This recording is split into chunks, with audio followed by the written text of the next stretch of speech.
So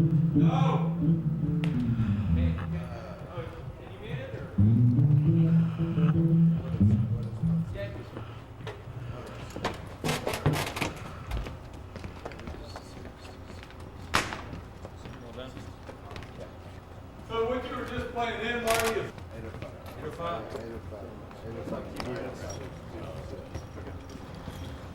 Okay, the jug band.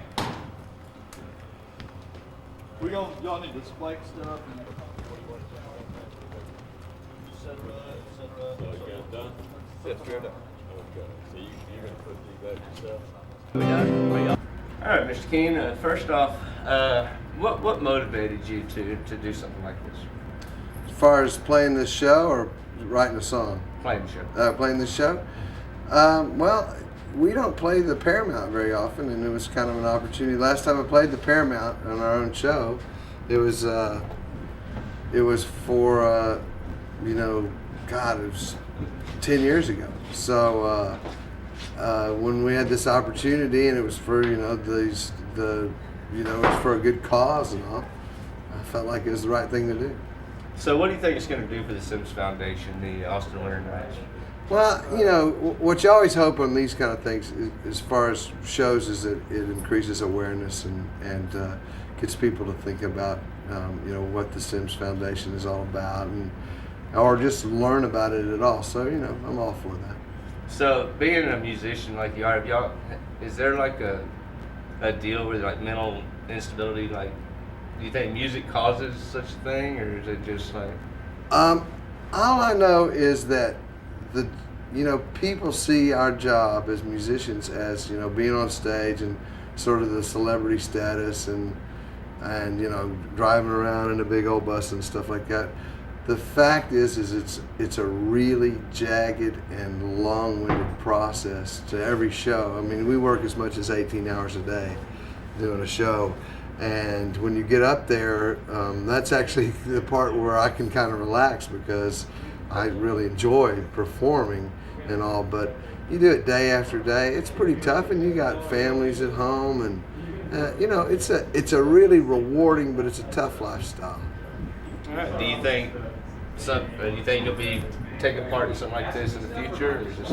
I do stuff pretty often for different causes, and it just depends on how it works with my schedule. We work about 130 dates a year, so when things work out like this one, this January play, we rarely play in Austin in January, so a nice winter play where everybody can be inside, and a nice theater like the Paramount couldn't be better.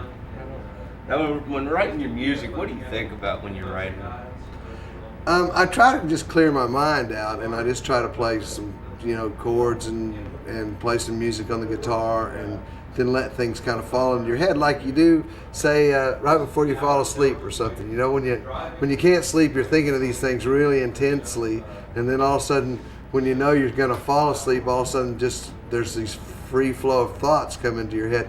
And that's sort of like how I write songs. It's like if you can empty your mind of all the stuff that's nagging at you, trying to solve some kind of problem, then all of a sudden this free flow of thoughts comes, and when I do that, I sort of grab those out of the air like clouds and start working with them and try to make them into songs. I know. Let's see. So what's your next item? What's on your itinerary? We have a new record coming out in May. It's called What I Really Mean, and it's songs that I wrote, and I wrote one song with our bass player Bill Whitbeck, but it's a record that's done by myself and our band. Rich Brotherton, our guitar player, produced the record, and we're almost a self-contained organization. We could actually be a SWAT team, if we wanted to, or a group of international spies. We're really close knit, and we're almost able to do most of everything ourselves within the music and creative format. We can do that. So we have a lot of fun, and we made a really, really great record, and it comes out in May. So getting back to the family life, I mean, how do you find time to get with your family?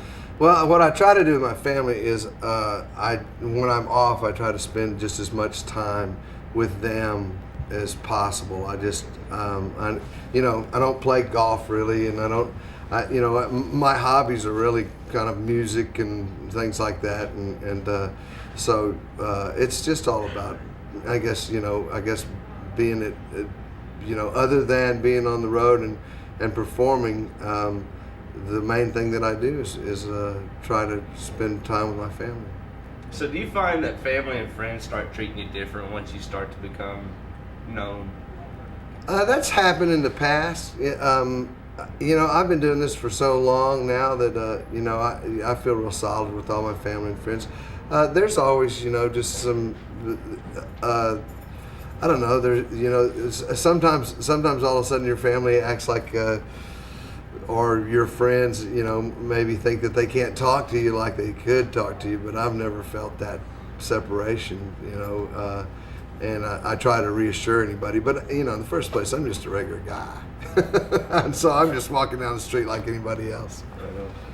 All right. Anything else you care to add? Live music, there's no substitute for it. There's all kinds of stuff out there, but I'll tell you, when you go see somebody play, and I don't get to see it as much as I'd like to because I'm playing all the time. It's really a busman's holiday. It just fills my soul. Cool. Tell you what, why don't you go wide shot with me when you can? All right. Caroline, he's the man. All right. Thank you so All right. much, man. I do appreciate it. You bet, man.